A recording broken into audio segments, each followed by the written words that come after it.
En esta presentación discutiremos los conceptos que están relacionados con el cálculo del coeficiente de correlación de Pearson y fundamentalmente no entraremos ni en demostraciones ni veremos todavía el ejemplo, sino que en un siguiente video entonces mostraremos un ejemplo de aplicación de cómo puede calcularse el coeficiente de correlación.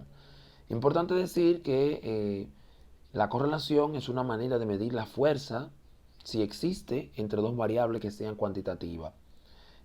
Por lo general, se utiliza en estadística cuando expresamente el conjunto de datos que tenemos es cuantitativo. Y para tener una idea de si existe o no correlación, se acostumbra a construir un diagrama de dispersión. Un diagrama de dispersión no es más que una representación geométrica que de manera visual nos permite ver cuál es el patrón que siguen los datos. Podría ocurrir que la correlación sea positiva, es decir, que la variable dependiente crezca a medida que la variable independiente lo haga. Esto era lo que estábamos diciendo. Por lo general, en el eje de la abscisa colocaremos la variable independiente y en el eje de las ordenadas la variable dependiente.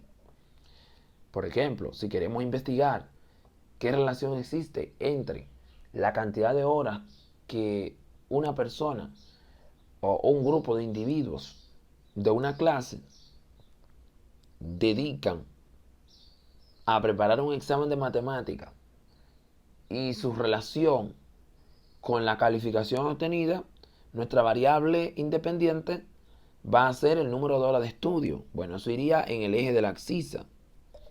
Y la nota obtenida iría en el eje de las ordenadas. Entonces, para nosotros darnos cuenta que la correlación es positiva, una vez que tenemos el conjunto de puntos, trazamos una línea que vaya justamente en la dirección de los puntos, de esta manera, y vemos que esta recta tendría pendiente positiva, puesto que el ángulo de inclinación medido a partir del eje X se engendra en dirección contraria al de las manecillas del reloj. Y esa es la convención. En sentido opuesto, encontramos que si al trazar una recta en la dirección de los puntos, esta recta tiene pendiente negativa, entonces decimos que la correlación será negativa. Es claro que aquí significa que la variable dependiente decrece a medida que la variable independiente lo hace. Pudiera darse un tercer caso, y es que no exista correlación.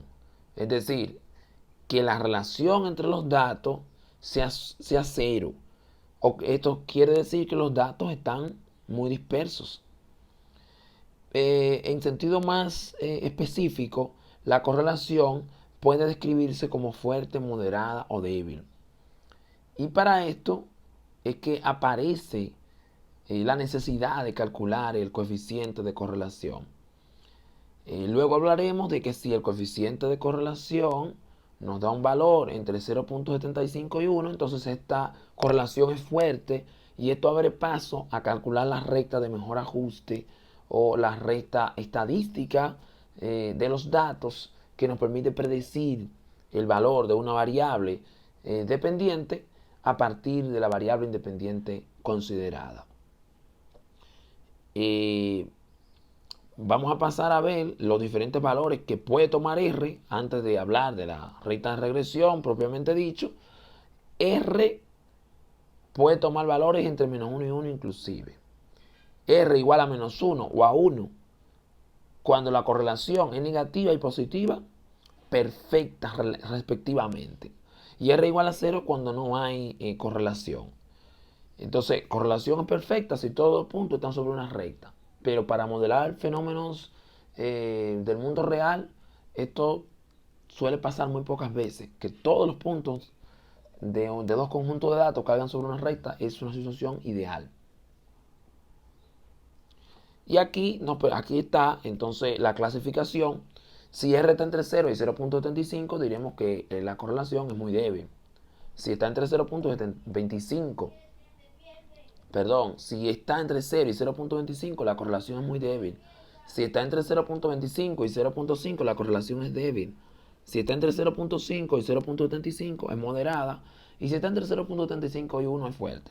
Estos mismos valores pasan del lado negativo y lo único que hay que cambiar es que la correlación no es positiva, sino negativa con el adjetivo que ya hemos puesto. Y ahora, para finalizar la presentación, entonces decimos que el coeficiente de correlación de Pearson para dos conjuntos de datos, X y Y, está dado mediante el cociente entre la covarianza SXY y SX multiplicado por SY. Es decir, la división de SXY dividido entre SX por SY nos da el coeficiente de correlación. Es claro que la covarianza es una medida de la relación que hay entre las dos variables, pero nos permite determinar el sentido de esa relación. Porque como SX y SY son las desviaciones típicas respectivas de la variable dependiente e independiente y son siempre positivas, entonces quien determina el signo de R es siempre SXY. Y aquí vemos las fórmulas que habitualmente se utilizan. SXY está dada por la sumatoria de X por Y. Esta será la que más utilizaremos por la facilidad que tiene de crear entonces en Excel una tabla que nos permita calcular la covarianza.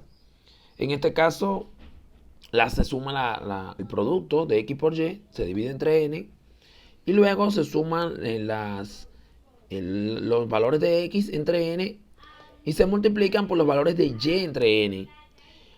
El siguiente paso es calcular SY y SX, donde es más cómodo utilizar las fórmulas alternativas. Es decir, si calculamos sumatoria de X cuadrado y lo dividimos entre N, y sumatoria de Y cuadrado y lo dividimos entre N, será más fácil de calcular que hallar el cuadrado de la diferencia entre cada valor y la media aritmética.